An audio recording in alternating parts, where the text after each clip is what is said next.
अस्सलाम वालेकुम नाज़रीन व सामीन। आज हम बनाने लगे हैं बहुत ही मज़ेदार से यूनिक से मैकरोनी वाले पकोड़े, यानी कि मैकरोनी पकोड़े।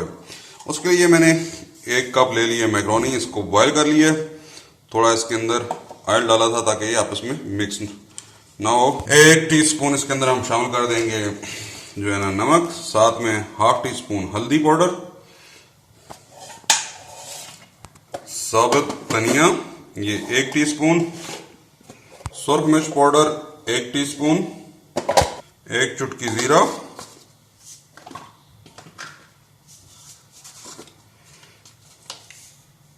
और 1 चुटकी आप कह लें अजवाइन, ये भी हम इसके अंदर शामिल कर देंगे।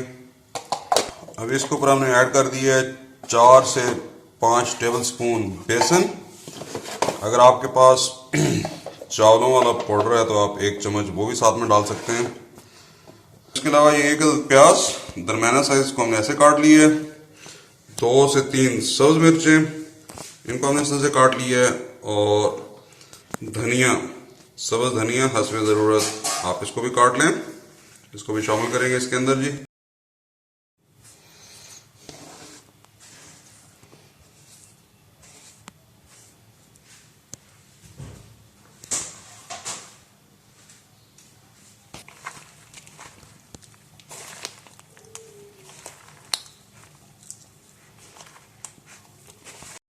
थोड़ा थोड़ा पानी ऐड करते जाएंगे और साथ में इसको अच्छी तरह से हाथ से मिक्स करते जाएंगे।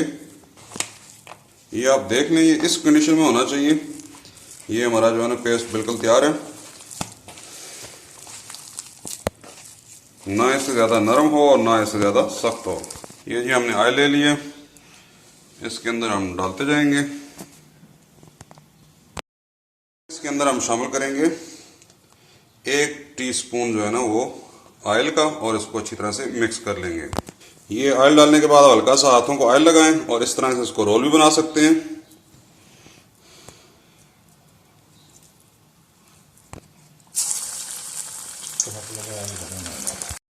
इनको राउंड शेप भी बना सकते हैं और नॉर्मल पकोड़े की शक्ल में बना सकते हैं।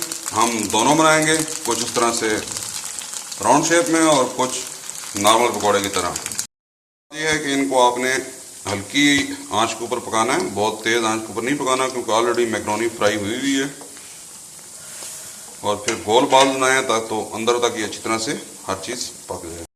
हमारे बेहतरीन से मैकरोनी पकौड़े तैयार हैं। ये बच्चे बहुत ही मज़ेदार और मज़े से और शौक़ से खाते हैं। बहुत ही आसान रेसिपी है, ज़रूर इस रेसिपी को ट्राई कीजिए और फीडबैक हमसे शेयर कीजिए। नेक्स्ट टाइम मिलते हैं किसी नई रेसिपी के साथ, तब तक के लिए अल्लाह हाफिज़। अस्सलाम वालेकुम व रहमतुल्लाह।